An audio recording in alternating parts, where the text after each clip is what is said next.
This is my gaming PC that I was able to build.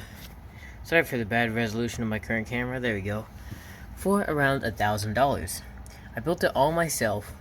I bought all the parts separately, and it was a bit of a journey. Here's what it looks like from the outside. The RGB mode can change, but I keep it at just the base. It does, in fact, have a hingeable glass door on this Musatex case from Amazon.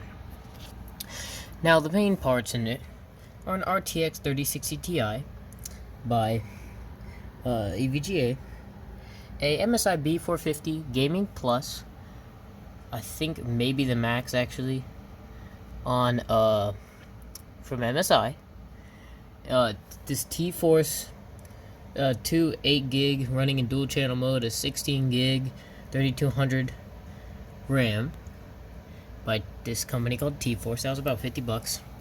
This ID cooler, which is pretty quiet and it really keeps my Ryzen 5 5600X pretty cool. Very cool, actually. The power supply is a bronze. I don't remember the brand, but it's a bronze. It was about $50.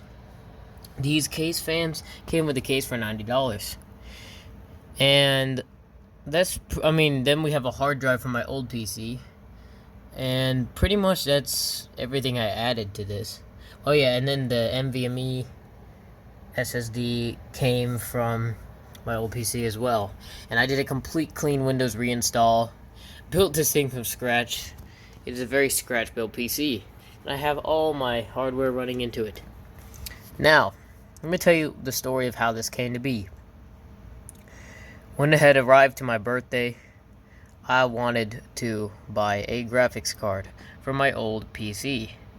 Well, problem with that was once we were ordering it, we realized that my old 400 watt power supply was not going to cut it for a 3060 Ti, or it was going to barely cut it.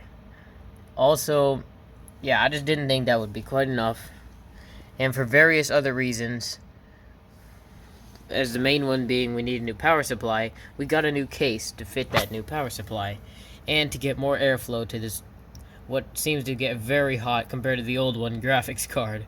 So I'm glad we got this, because I didn't realize how much the airflow would be an issue on my old little tight case with one case fan.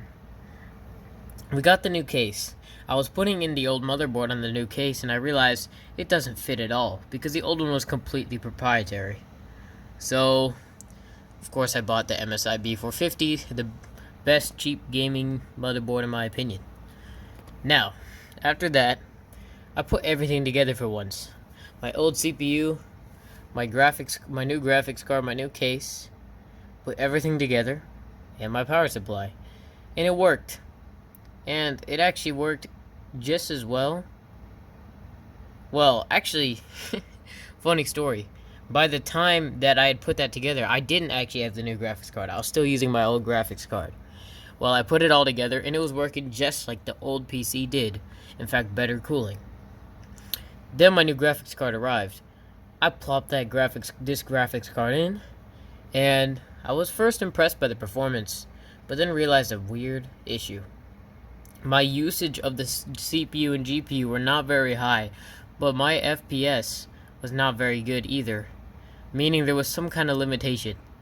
The first thing I tried was this T-Force RAM, which didn't really fix the low CPU and GPU usage, but since my old RAM was running at 2600, I think, and this one's running at 3200, when it comes to AMD CPUs, apparently it makes a big difference, and I noticed a huge difference in the performance, but still had the issue.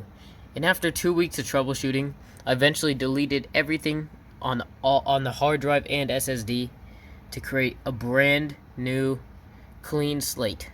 I typed in the Windows pin and booted up Windows on a hard drive that I plugged into there. And, well, what do you know? The thing worked. By the way, this is what the front looks like. It's just kind of a mesh with, you can imagine what it looks like. It's just that kind of a mesh on the front. It's a basic PC case.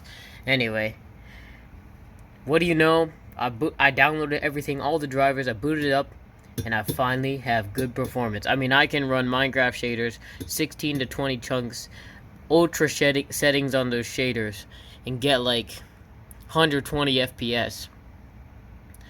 I know what you're thinking. Why don't you increase the render distance or something? The reason why is because I want to have that FPS leeway just in case I need it. So, that is the story behind this project over here, and I gotta say, I'm loving it a lot. The PC is amazing. It powers Pavlov VR and my Sim VR racing games nicely.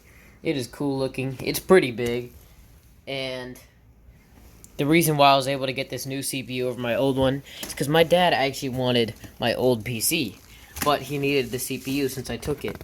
Well, since he mainly uses it for office work, and to get a new CPU that was the exact same one it used to have, it cost the exact same to get the 5600X over the 3600 non-X.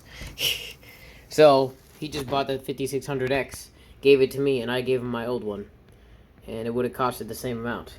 So now I'm resting with a nice PC that, even including the CPU price, is only about $1,000, as I was able to find the cheapest possible parts that do just as good a job. My only complaint is I wish the case fans could speed up if they needed to, but they are still somewhat quiet for the amount that there are, and I never found a need to overdo that. But it was definitely necessary I got this new cooler, because the old one, when I put that new CPU in, then that old fan, well, the stock fan that the new CPU came with was like overheating that thing. One time my PC shut off when running Dirt Rally. So I bought that new cooler and we're running at 70, 60 degrees, honestly, and it's crazy. So yeah, that's the story of my PC. If you want, I can show you some gameplay of various games. Just request it. I got tons. If you want me to scroll through my Steam list, sure, I will. I also have Minecraft, and I can play some nice shaders for you too. Peanut butter cracker. But yeah, here's my game list. I can have all these downloaded at once if I want to. Anyway, see you guys in the next one. Hope you enjoyed. And that's my setup. That's the story of my PC that I built.